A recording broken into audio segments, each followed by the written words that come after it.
Welcome, ladies and gentlemen. This is Paul Sim speaking to you from eyeforpharma. Hopefully you can see us. We are actually doing a live video webinar for you today. You may not have realized, so you should be able to see us on your screens, and you may be able to expand the video slightly to be able to see us better. I can see that a few people have joined. Just waiting for a few more people to roll in. But I'd like to just tell you that we are speaking to you from Switzerland today. You may have heard that there's another event going on in Switzerland at the moment, but you are watching the correct one, the far more interesting one, obviously. Slightly less American leaders in this one, but still should be of interest, I hope. Global leaders. Yeah, global leaders. Global. Influencers. Influencers, yeah. Sure. So we're going to have a very interesting talk today, I believe. We're going to talk about Pharma's technology opportunity is how we've phrased it, and whether or not we're capable of seizing that opportunity and actually building our businesses as a result. It's been pretty popular. We've only been telling people about it for just over a week, yet we've got more than 600 people signed up, so there's a lot of interest in this topic. And we're going to ask over the next hour some pretty crucial questions, I think. We're going to talk about whether or not our business models can align and should align with the technology giants that are obviously very pervasive and very much part of our world these days. We're going to be talking about whether or not we should be pioneering joint ventures or whether we should be treating them as competitors, collaborators. And each of our speakers today actually has some kind of experience either working with these guys or working quite heavily in digital and transformational areas. So really pleased that you guys could be with me here today. I'm going to go with the order that's on the slide. So the top left, we've got Ricardo. Thank you so much for joining us, Ricardo. Ricardo describes himself as a drug discoverer in rare diseases with a very strong background in clinical development, has worked in biotech, has worked with a CRO, and has even been a professor and had a strong academic career as well. He's also worked in ophthalmology, metabolic syndrome, infectious diseases, a variety of different therapies. Outside of work, he takes his Swiss environment to the extreme, skiing and downhill sledging, but also a little bit of reading to temper it with, I'm pleased to say, so he's not completely crazy. On the just underneath him on your slide, we've got Hans-Peter, who's just to my left, your right. Hans-Peter specializes in the development and implementation of outcomes-based solutions for healthcare and related sectors. Lots of experience with JVs, co-development, licensing, different types of options of structure, different types of promotional model. Spent 6 years as a top consultant with PwC and strong business planning and implementation skills on behalf of many blue chip clients. He likes to travel. He's just told me that in fact he likes to travel where he books only the flight and makes the rest of it up as he goes along. So let's hope that we've got a slightly more structured approach to our webinar today. But sounds exciting Less nonetheless. surprises then. Yeah. He's also a marathon. Everyone's very sporty. He's also a marathon runner, and he's going to take his 4th attempt to climb the Himalayan mountain Cho Oyu. I've probably pronounced that terribly, but he's going to take that opportunity this year. So good luck with that. And last but certainly not least is Simon. Simon is an e-health expert working now at PA Consulting, specializes in designing, implementing e-health platforms, not just in pharma, but also in healthcare providers, and actually has worked in healthcare and life sciences for well over 10 years, has been involved in telecare, national health records, patient health records, child support solutions, and has recently undertaken the systems, business and care pathway design of beyond the pill solutions in MCI and dementia, bipolar, COPD, a variety again of therapies. He's also sporty, as is everybody here, apart from me perhaps, a long distance cyclist, used to be a radio DJ, and has a car racing license. He confesses to having the world's most unreliable Porsche. Yep. So, sort that out.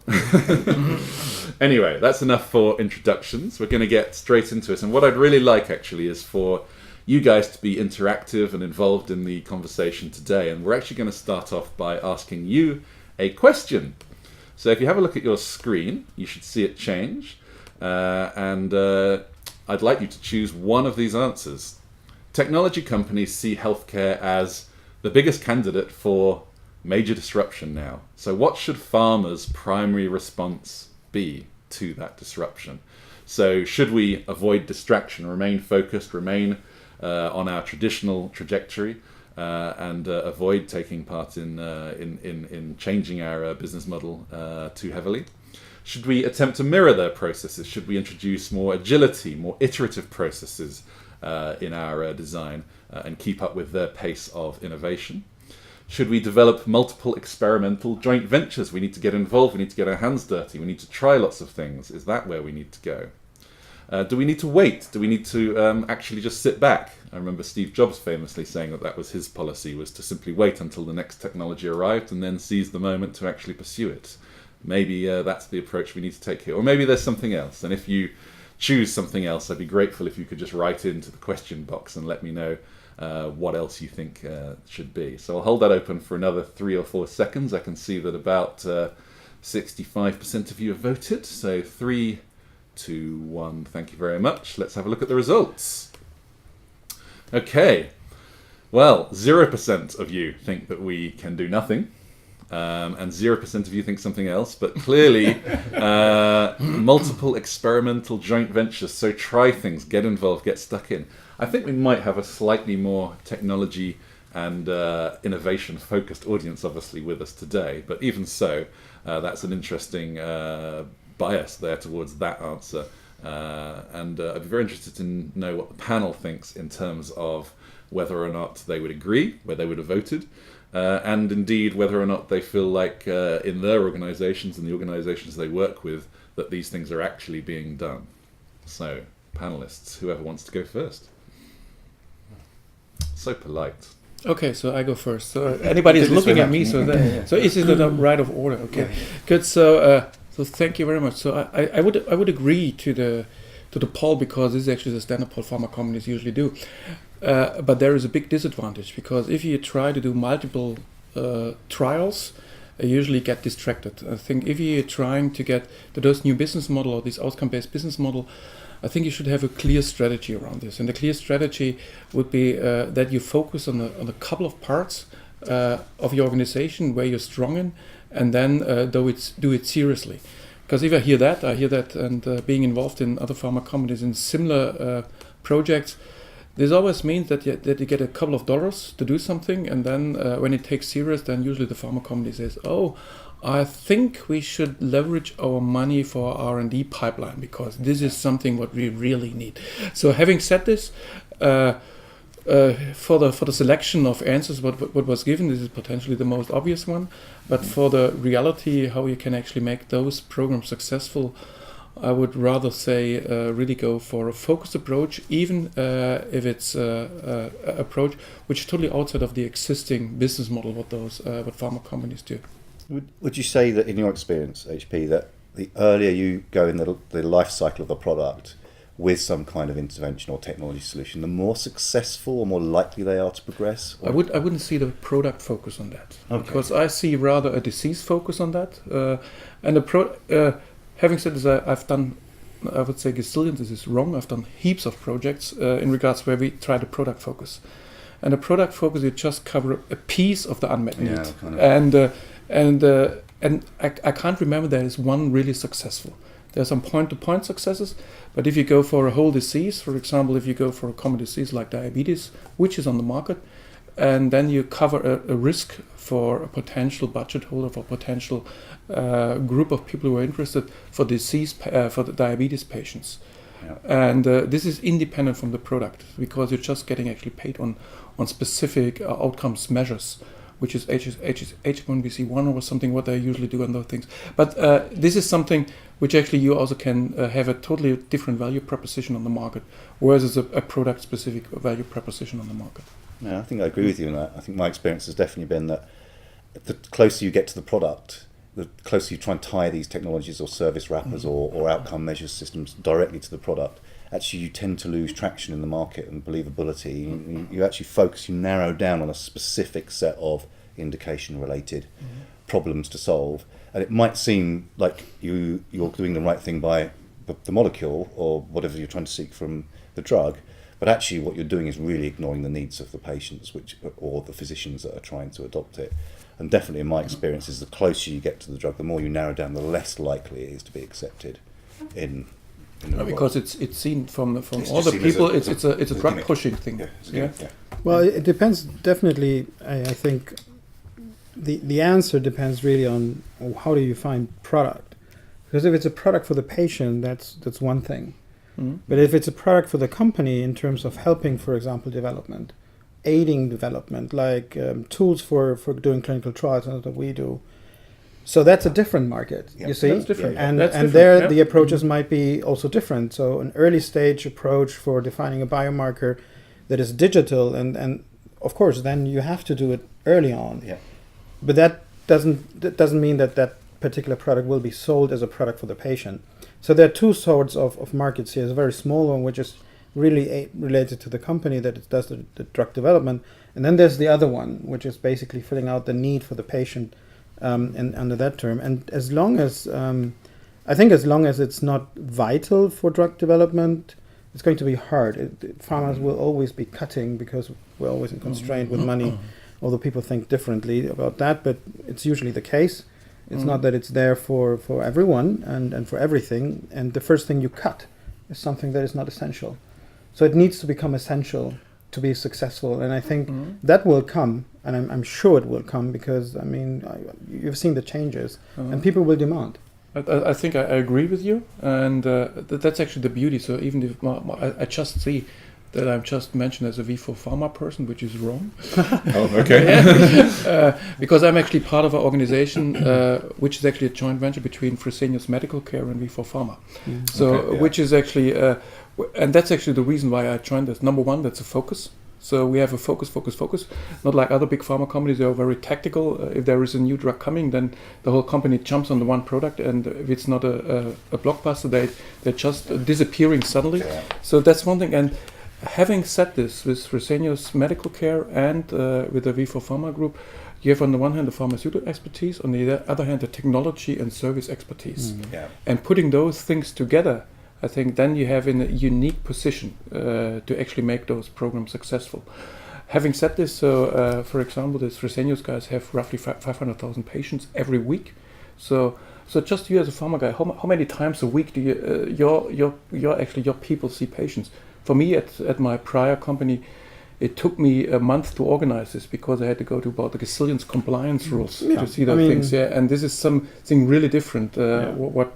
From the approach what we have here, and clearly seen this as one of the strategic pillars of developing.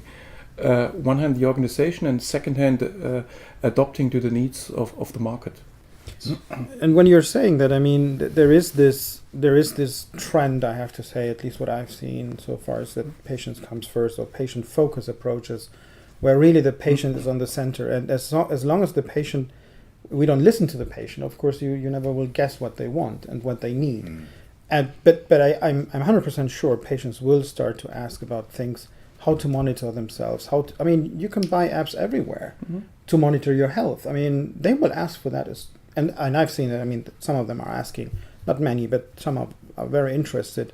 But this will continue in that direction. I can't see that it's not going into that direction, because that's where everybody is moving, and patients are part of that. Everybody. I think you're absolutely right, and we've been working in this field for a while, and you think that is there some kind of signal? Is there a sign when we pass that tipping point of acceptability of patient-driven system solutions, behaviours? Well, I came to the conclusion probably sort of 3 or 4 years ago in working on these projects that it's already happened. It's just not everywhere at the point.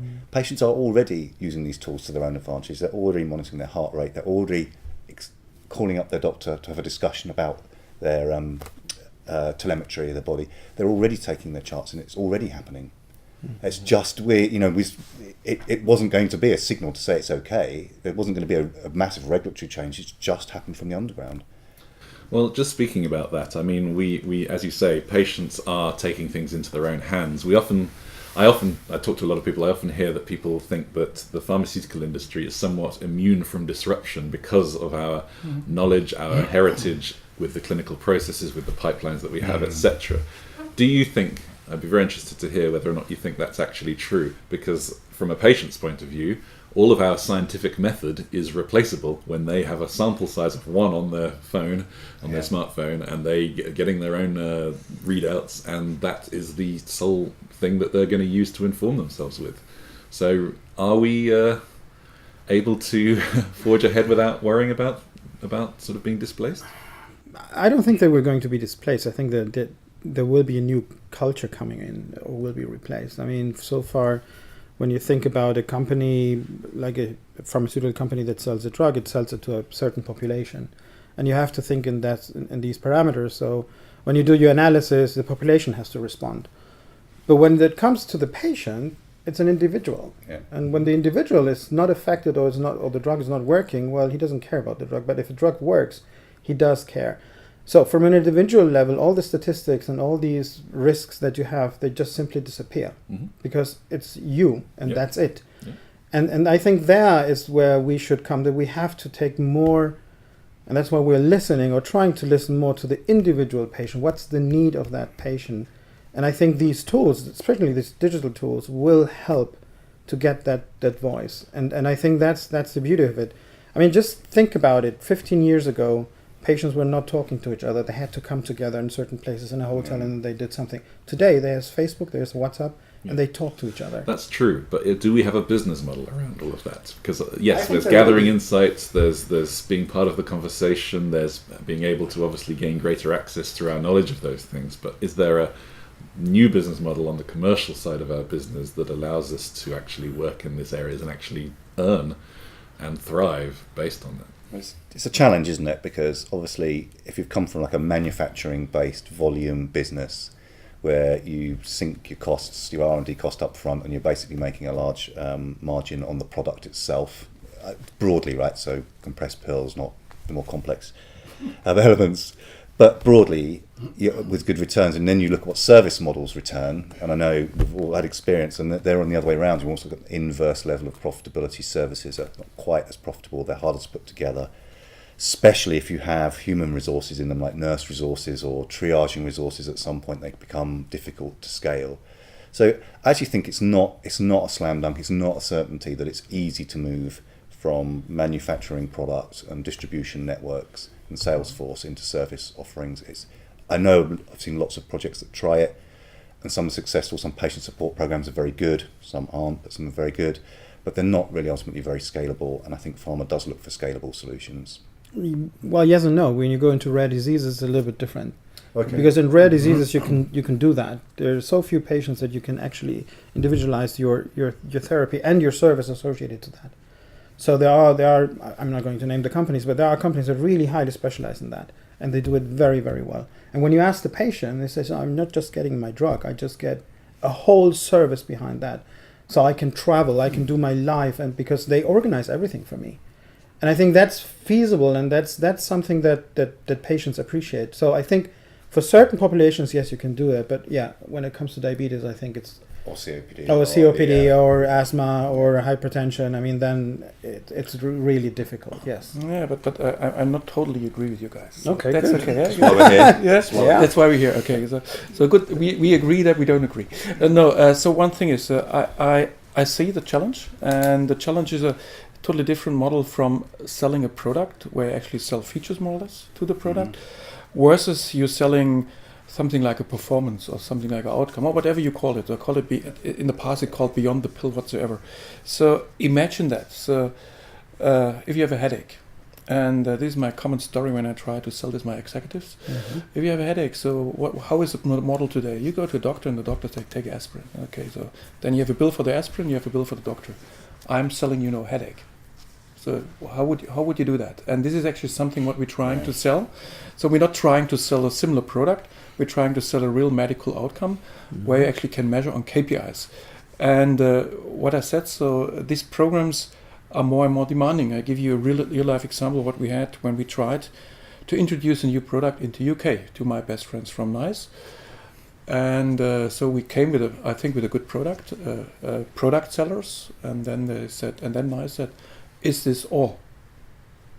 And then we said, why do you mean? Is this all? This product has better features than the standard of care. Yes, but we know, number one, you're number one focusing on number one nephrology, blah blah blah. Number two, you're in bed with FMC. Why do you just offer me a product from and that's it? And so actually it's a backwards and forwards. So healthcare system asking for this more and more. And number one, you can adopt. Some products you don't need to adopt. I agree to that. Some products never do. And what we said before, I think there is not a one-size-fits-all solution. So in all the project, what I do, we have sort of a different way how we approach patients with, I would say, if you made the example COPD, there are patients which are really in a bad situation. They need lots of support. And there are some patients which have COPD, but they're much better situation, or they're better organized, or whatsoever. Then you have a totally different variation of support, which is scalable. So I would nothing do which is not scalable at all. So having said this, I think it will change dramatically in this direction. Will it take time? Yes. So there will be not a sign like this. So when Daimler invented the diesel engine, that suddenly the cars are running on the street and no horses anymore. So there's something different. It takes time, but it will happen. So it will slowly but surely happen. And it will happen in specific areas first. And it will come slowly but surely to other areas. Do you think that the outcome-based model, outcome-based payments or risk-based modelling are a good catalyst for that? Do they kind of bring everything back home to roost, really? You're taking responsibility for not just the drug, obviously adherence or compliance aside, you're taking responsibility for an outcome, which means that naturally you would want to own more of the value chain, be more responsible, have more certainty over the outcome, and potentially stratify more, right? So that's a good point. So I'll give you also an example of a project what we are currently commercializing on that.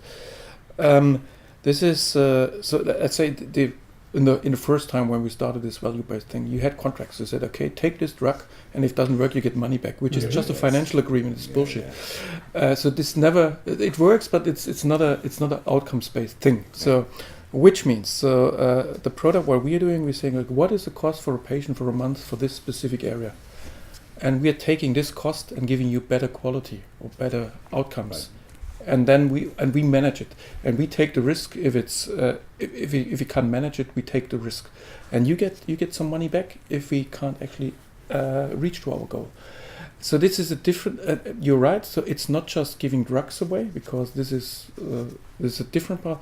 We also we are much more closer to the patient and the behavior of the patient, and potentially depends from program to program, to doctors who are treating those patients or nurses who are treating those patients. Yeah. Okay, guys. In the last poll, 70% of people said that the correct way forward was developing joint ventures, partnerships, etc.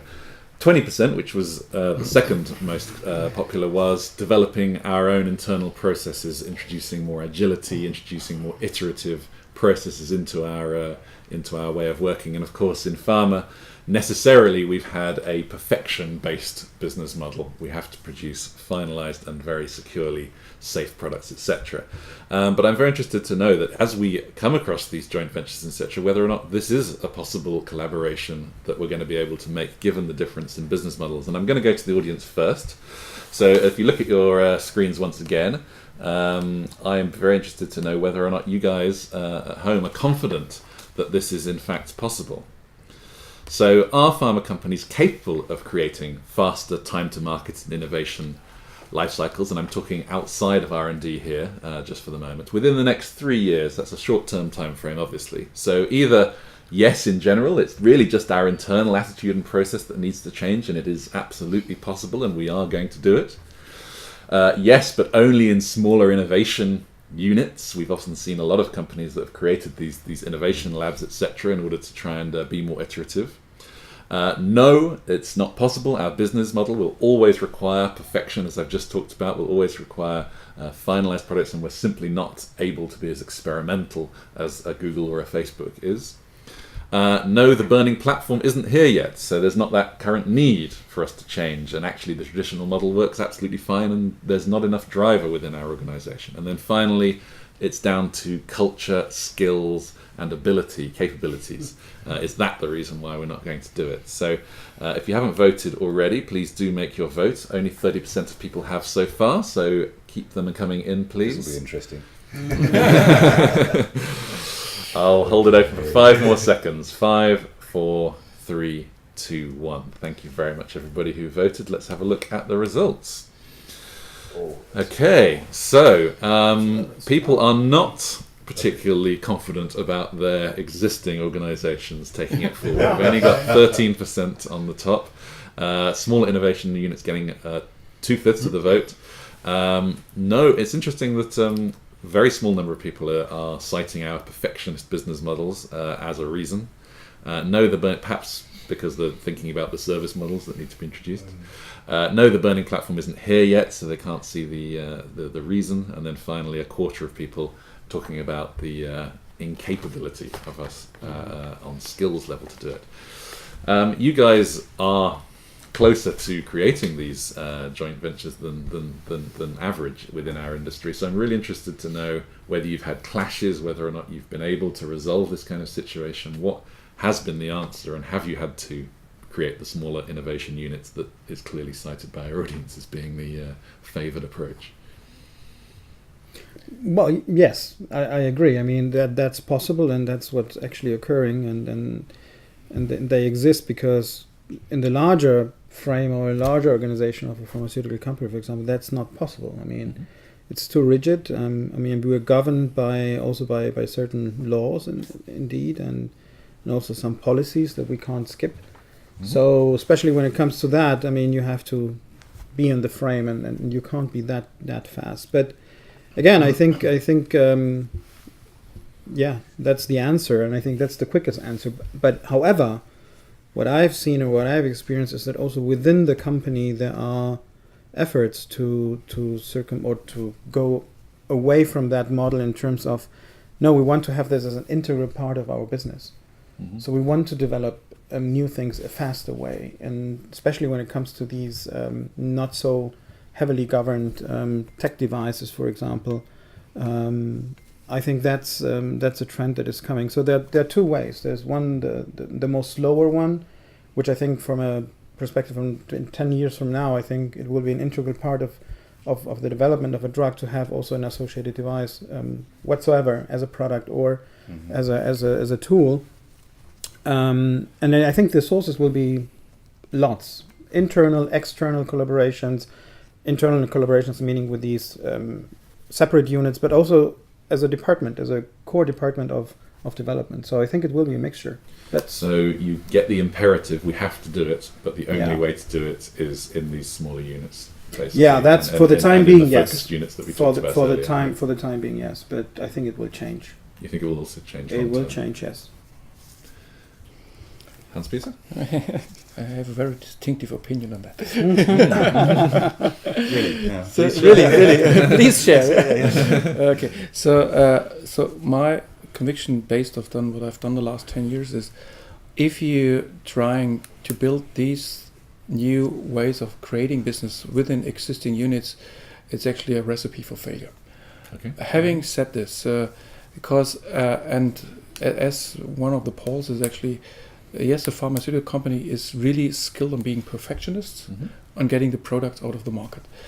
And these programs, because not too many people did it, to that extent that really try to make money out of that. Pharmaceutical companies are really do these self-liquidators. They give something for free for the product, but if you try to earn money, it's a totally different way how to sell it. And if you do this in the existing units, you usually get overrun by all the existing structures, I have to say, existing policy, existing governance models.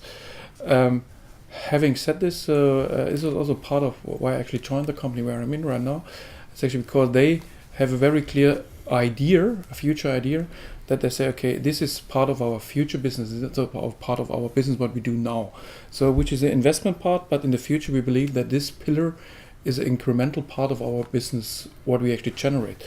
And therefore it's really separated from the existing units.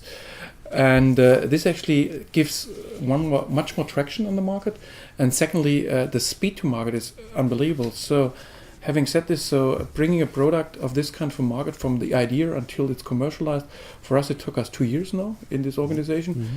If I remember what I've done in my ex-organization prior to that, it took us 5 years. And because we were actually part of the business units. Mm-hmm. Yeah. And this, number one, what we always hear, the quick failure. So in 5 years, there is not a quick failure. Not really. Not really. So, but we are trying to commercialize. The quick failure will be this year or not. So we're this year successful or not. And this is something which is still not really quick, but this really makes actually the difference that you have the freedoms to operate in this kind of business, but you also need to actually comply to the pharma rules. That's what we will never ever break any rules on those things, and but we just make it happen for a specific distinct area where we feel comfortable in. Yeah. Mm-hmm.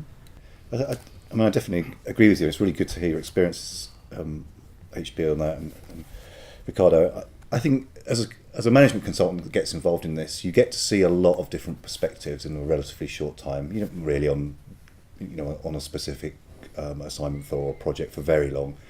And there's definitely been a sort of cultural change over the past few years from almost franchise or brand-led initiatives to protect certain positions or increase certain positions on a specific product, where technology gets thrown at it and there's some ideas around how we might wrap it or improve it, and everybody's been involved in an adherence project of some description or another, I'm sure, to having sort of deliberate business units there to kind of almost suck in all of those initiatives and the knowledge and deduplicate, but definitely try and consolidate at their understanding.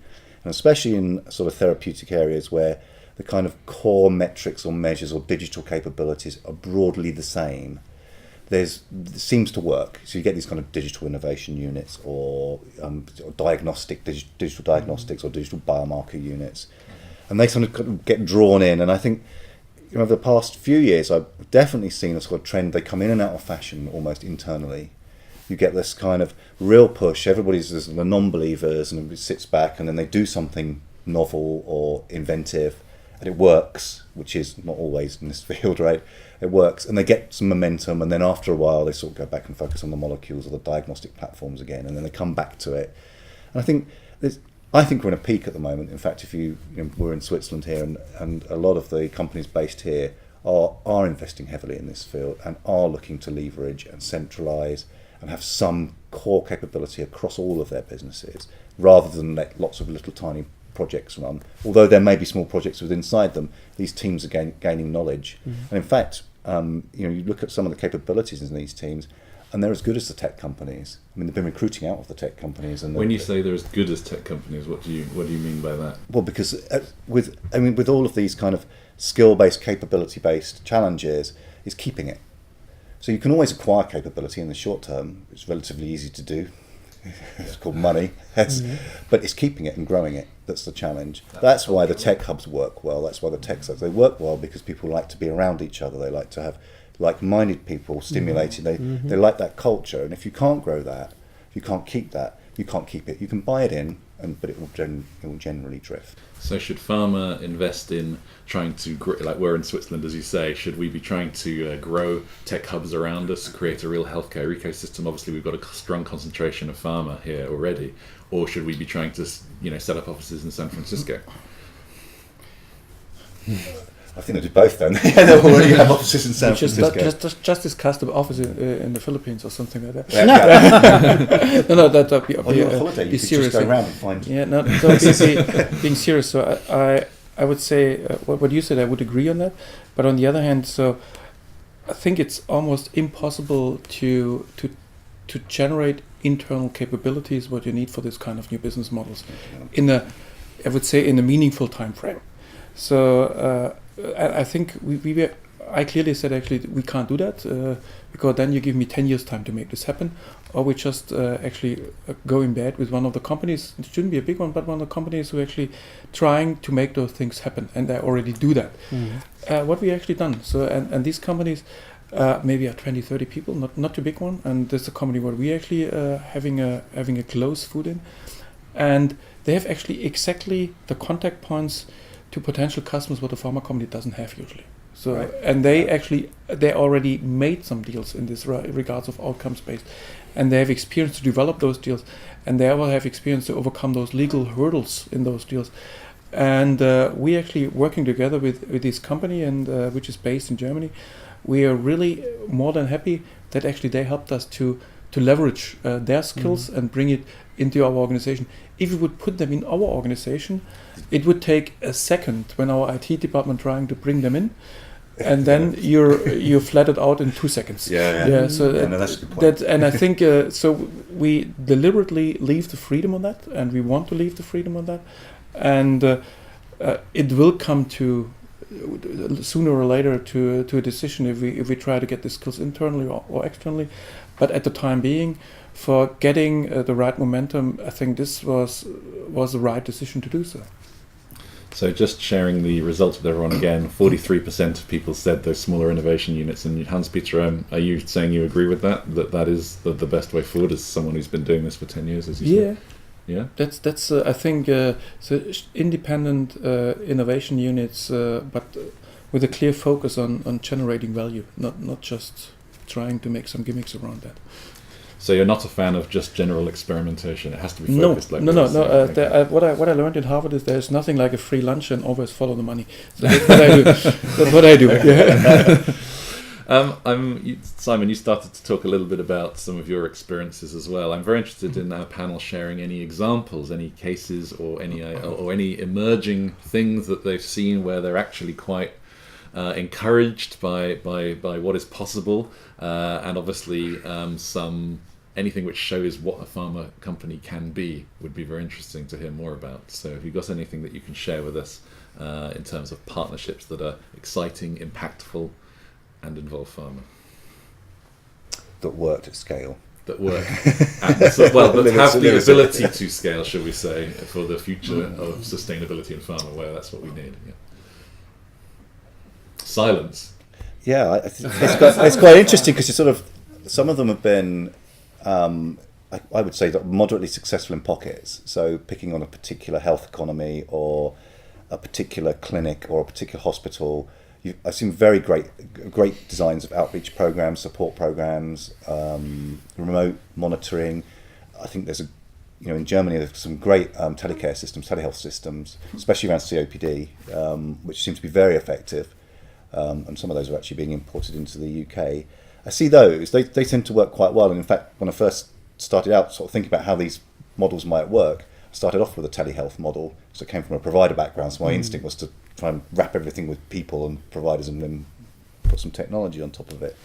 Those are the ones I think, in my mind, have been in the market long enough for you to be able to see how they work and how effective they are.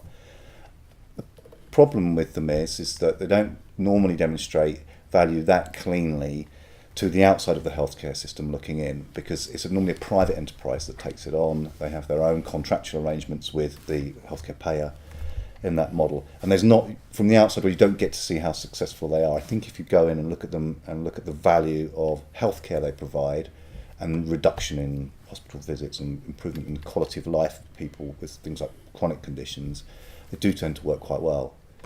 And almost all of them have some digital elements to them now, not just nurse visits. It's kind of remote monitoring, digital triaging, or triaging of digital information to help support them. So I think those are actually, for me, are ones that I've seen my definition of success, which is successful patient outcomes. It's been good.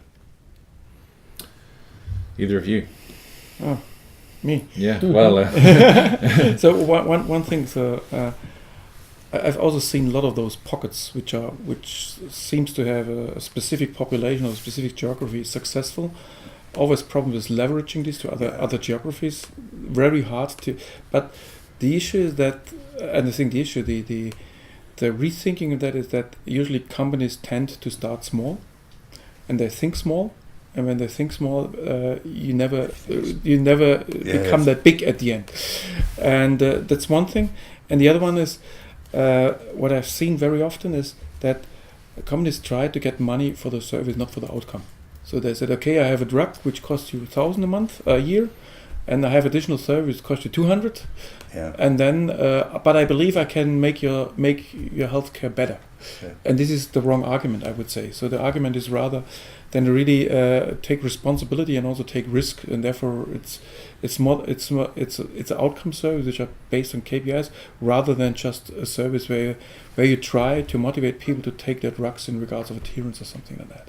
Yeah, and the example I was thinking of, which is actually a COPD, oxygen therapy based example, that did exactly that. It has the joy of being applicable across almost universally across Europe. The model doesn't really change very much in the way that the care is provided, and so as each of the healthcare systems can contract it out, they go for an outcome-based payment, and it's a balance of hospitalizations versus disease progression. And that seems to work really quite well, I think. So, and you're right. You just made one point. Some healthcare systems are not prepared for that. Yeah, well, that's what it is. Yeah, so some healthcare systems are really not prepared on that.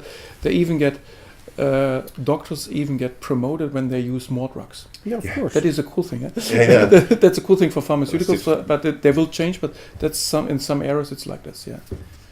Well, I suppose if I had an option for a sixth thing, I would have talked about the external environment being ready as well. So that's clearly a factor. Can I ask you at home, the audience, to write in and share your own thoughts on this? Let's make it a discussion, as I said at the beginning. Please do tell us what you think in terms of how you feel emerging examples that are going successfully. Tell us whether you believe that pharma companies are ready and able to work with tech companies in collaboration rather than any kind of future competition. It'd be really useful to hear your thoughts, and I'll read some of them out on my screen here. I want to just change tack slightly. We've only got about 18 minutes left. Time flies when you're having fun. Wow. So last week, Fortune magazine, a very famous magazine, released the world's most admired companies list. As per usual, Pharma had only one entry in the top 50, and that was J&J, largely because of their consumer business, of course. I spoke some of the invitations to this session. I spoke about GAFA, the GAFA monster, the Google, Apple, Facebook, Amazon, and of course all of those four were in the top 12. I spoke to a friend who used to work for Novartis and Pfizer, but now works as the head of life sciences for Amazon Web Services. I spoke to her yesterday and said that the biggest thing that she's noticed is the difference in innovating on the customer end. So much more of the innovation is customer oriented, is effectively what she was saying. I'm very interested to know, and I'm going to ask you in the audience again, why you feel that pharma so far hasn't been as customer oriented in its innovations as those other companies. We've obviously talked about the legacy traditional methods, the perfectionist model, as it were. But I'm very interested, when given the following list, what you have to say. So take a look at your screen. What are the reasons why pharma has not been able to be more innovative in the customer-facing arena to date? Firstly, our innovation and value should be confined to R&D. That is our USP. That's where we belong, and actually we shouldn't be trying to become more credible or more service-oriented in the commercial side of our business. Secondly, reimbursement, frankly, is focused on medicines only, so it doesn't support the beyond-the-pill model as yet. Traditionalist attitude, you might say that overlaps with the first one, but I'm more talking about your company still having an absolute focus on its pipeline, and that's where it wishes to invest. I know that that is the right way for many companies. Fourthly, we don't have the skills, the capabilities, the staff. And then finally, again, similar to the previous question where I said no burning platform, we don't need to innovate. It's simply not necessary. So very interested to know what you have to say when faced with these 5 answers. I think we've got about half of you voted so far, so 3 more seconds. 3, 2, 1. Let's have a look at what everybody has to say. Right. Only 4% believe. By the way, you may have heard me mention on a previous webinar, I had a recent chat with Dan Vasella, the former CEO of Novartis, who would have voted for the top one on this, and was very, very, very strong in terms of his opinion there. Of course, the new Novartis leadership is already moving beyond that. but only 4% of you. A third of you nearly thinking reimbursement is the issue. Payers simply aren't ready, perhaps. 54% are talking about the cultural aspects that I think we were touching on just a second ago. And a minority, 10%, 11%, we don't have the skills needed. And then 0% think that we can just sit back. I guess, once again, we have a slightly biased audience profile here. But yeah. By the way, I'm getting a few responses to my previous request for you to share some of your insights. So keep those rolling in. I'll read a few of them out in just a second. But for the time being, our panel, do you want to comment on whether you think that this traditionalist attitude, this 54% result, is here to stay? It's going to change. Do you see it? I mean, you said that we've seen a bit of change in the last sort of 3 years or so, but is that what's holding us back? Are we going to become more Amazon-esque? I'll start, shall I? Yeah, Go off. Yeah. So I actually quite enjoyed the announcement of Amazon becoming like a pharmacy, or trying to run a pharmacy, and the Whole Foods acquisition and all this kind of thing. I thought this is really good, because basically if you're in a field, any sort of service or sector, and Amazon sort of pitches up at your door and says, right, we're just going to enter your market just gently. We'll put a little feeler in, and then we'll see what happens. I'd worry, right? Because they're not for playing in a normal way. They're quite happy to disrupt. They're quite happy to take lost leaders. They can scale, incredibly well. They did the thing that I think we all wish we could have done if we were setting up a business from scratch. Don't build a bookshop, build a platform for shops, and then put a bookshop on it. And then you can have any number of shops you want. Not everybody has that luxury of doing that, but it means they can move quickly. It means that, I don't know who else uses Amazon Prime here. It's the best. We're allowed to advertise this. It's the best thing in the world, right? It's just brilliant. It's instant gratification for purchasing things. You can buy anything on that site, and then it learns a lot about you. And groceries are coming next, and then pharmaceuticals and prescription fulfillment and the rest. I'd be pretty concerned if I didn't have a relationship with my customer base in the next 2 or 3 years in this space. So you're sort of saying that you do believe that they are a significant threat and we should be sitting up and listen. And I asked you earlier about whether we feel insulated with our clinical and R&D processes. But on the customer side, you're saying that that is a genuine sit up and listen. Yeah, just get pushed down the value chain, don't you? You don't have a relationship with the people. All you do is push your product. You don't understand what their needs are. You don't understand. You can't profile them. And is that down to one? Is that alone a reason why pharma should invest more in patient insights and being a brand, a customer-facing brand, a B2C company almost? I think face effect. Pharma is very profitable. Mm-hmm. And therefore, I would agree. Sometimes the burning platform, from some managers' head point of view, is not really there, and therefore, I think in the past the dominant part was actually our innovation comes out of R&D, and you just said about that. Daniel Vasella had the same attitude, and if you talk to a couple of others with the same age range, they have exactly the same attitude. Mm-hmm. Having said this, I think there will be a twofold way forward. So. I always say to my people, though, my daily bread give me today is what our core business is, but my daily bread which I get tomorrow is maybe what we are developing on.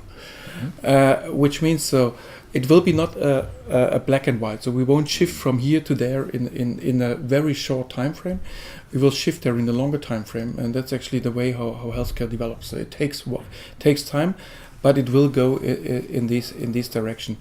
The attitude, I would say, we had that the people think that the attitude in the organizations are, let's say, not there to change towards that, and I have to agree to that. In some areas, it's like this. So because they are used to those way to run a business, and business runs actually quite successfully.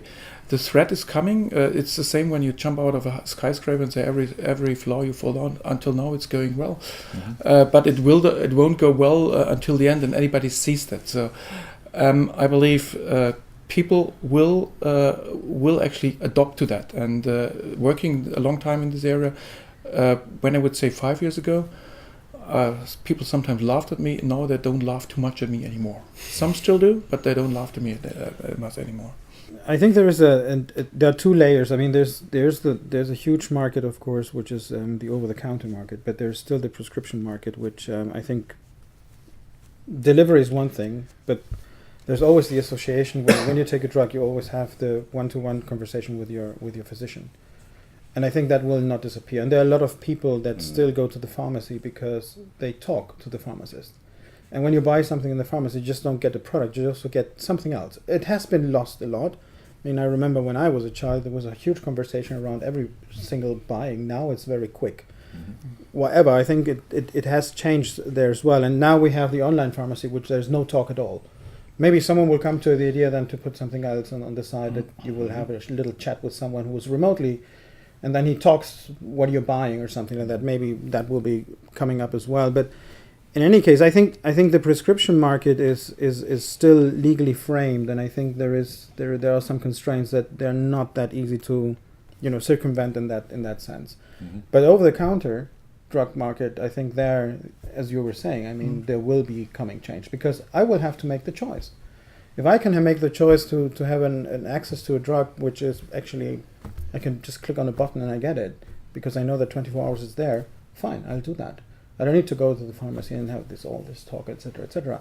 So it will come, and the change has already come. So, but again, there are two layers here. Okay. I'm going to read out a few contributions. Thank you very much to those who sent them in. I'll do about 5 or 6, I think. Lucy Thomas says, I believe that pharma is ready for major tech collaboration. We just need to make sure that, or how can we make sure that large and small pharma have the same opportunities? Technology definitely shouldn't be seen as competition. It should be leveraged for all patient benefit. Paulette Rand says, I think that some pharma companies are starting to include tech into clinical trials. If this works well, then it would improve the climate for tech in the healthcare systems worldwide. So that's maybe pharma's lost leader.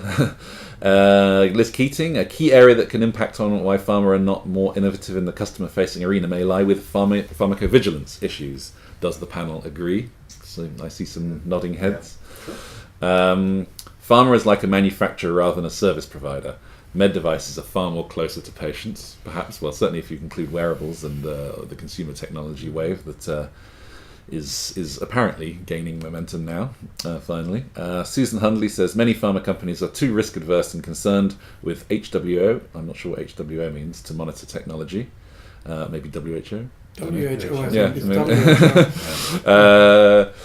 Sotiris Rompas, sorry if I've pronounced that wrong. Consumer patient-centric care might be a journey that starts with helping payers and systems to reimburse for value. From experience, that requires cross-functional, synchronized effort to develop solutions. Yeah. Is this a challenge? What does the group think? Yes, it is obviously a challenge. I think I can. But it's occurring. It's happening. It's happening. That's happening. I hear a lot of people who still say it's yeah. too price-oriented, but you think there's definite change. Okay. No, there is definite change. I mean, I think pharma is listening more to patients. Absolutely. I mean, by doing so many activities, well. And the payers are responding. I mean, you have seen it in regulatory health authorities are listening to their patients. I mean, look at the FDA. You have patients representatives therein. So. I mean, that will also occur, certainly also for the payers. I mean, I'm sure about that. And I think we just have a program running in Spain, and which actually, the objective is to get it reimbursed by the local system.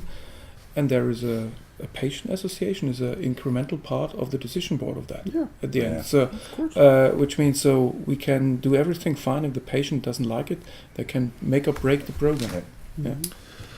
We've only got a few minutes left. I want to just make sure that we touch on one important benefit that has arrived as a result of technology in the last few years. And of course, it's been seen heavily in both B2C and B2C worlds. That is data capture and data analysis. So I'm talking, obviously, things like wearables, and I'm obviously talking things like AI. Do you believe that pharma companies, for all their talk, are actually serious about this? Because I don't see pharma companies investing in wearable devices and in remote monitoring and actually creation of these things. I see AI investments in diagnosis, but I don't see it in too many other areas at the moment. Maybe it's too early days on the technology side as well. There are, of course, a lot of service providers doing work here, but do you really believe that A, pharma is investing as smartly as it should be, and B, whether it should be investing more?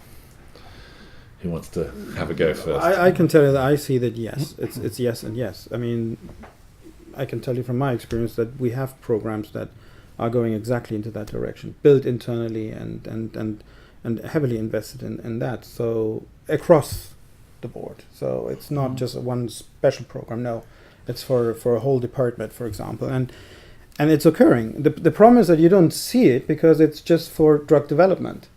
It's not a program, but it's for us. It's a product for us. It's a tool for us that brings a much better quality in terms of interpreting results and getting better results, I have to say, and faster as well. Because if you monitor your patient closely, you can find the effect earlier than when he comes after 3 months to the clinic. For example, this is just to give you one example. But yes, I think yes, the answer is yes. My concern here is that I think we still don't know how much data do we need to make the right decisions. Do I need to measure it 10 times a week or just 3 times a week? Because maybe it's just 3 times a week. Why is the quantity so important? Well, because it's data that you have to store, and maybe you don't need that. And you don't need to analyze all the 10 dots that you have. You just need 3. It's like a little bit like MP3, you know. It's you don't need all the music to hear music. Okay, yeah. So Fuzzy, yeah. I didn't know that about MP3. Thank you. Yeah. I learned something here. That's why you can compress the whole thing. So the one thing what I said, so we just heard it about, I think in development. I think in development it's obvious that it will come, but part of our commercial offering is actually artificial intelligence. So we are actually leveraging patient data for coming up with a recommendation of actually drug prescribing to doctors. And this is something where you have actually 100,000 years of patient data where artificial intelligence developed an algorithm which comes out of this experience to come up with recommendations. And so which means you said it's not prime time. As we speak, we are already commercializing this, and we're not the only one. There are a lot of others who are already commercializing those kind of things. I know that we have a lot of those patient data privacy questions arising on that. But having said this, when I first did it about 8 years ago, it was a big issue because nobody knew how to handle that. But now it really changed dramatically. So if you follow a couple of rules, it is possible. So it's not a no-go anymore. What it was about 8 years ago, because nobody was really actually willing to do that step. I mean, I totally agree with you. But both of you actually, I've been involved in quite a few clinical trials where we have put technology in to support higher fidelity measurements. Predicting disease onset or progression earlier, targeting the drug closer as their objectives. I think you don't get to see it in the outside world because it's basically the methodology behind it's not in the public domain. On the whole, I think for a couple of rare disease clients, they like to try and own the space, the whole condition, because they have a reputation to or a desire to work with patient advisory groups and support them. So they tend to try and look at starting off with a holistic view of that. So whatever they'll do in the trials, they'll try and take through into the post-market.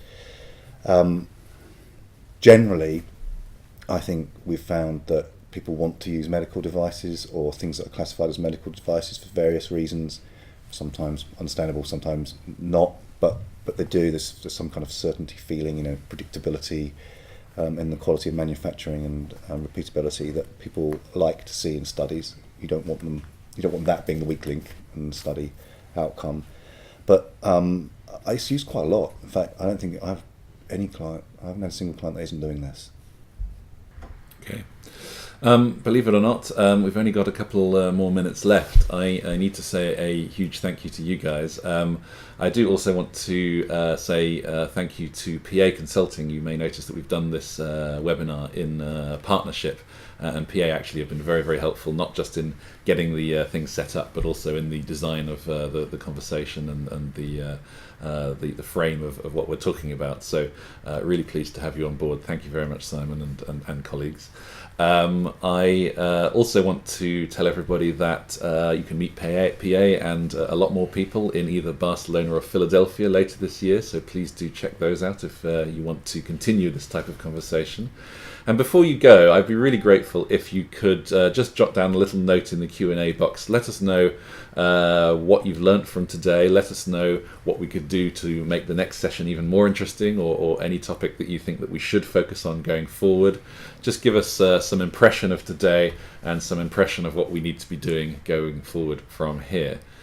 I want to once again thank these guys for giving up their Fridays to come and speak here. Pleasure. Hugely appreciated. It's been very insightful. Hope you've learnt something as well.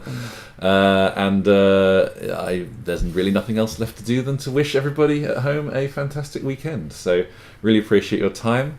And we'll be back in touch, I'm sure, very soon. This session has been recorded, so you will be able to share it with your colleagues. We'll send it over to you next week, and you'll be able to take part in that. So really appreciate that, and enjoy your weekend, as I say. Thank you very much, everybody. Thank you. Thank you. Thanks. Thank you.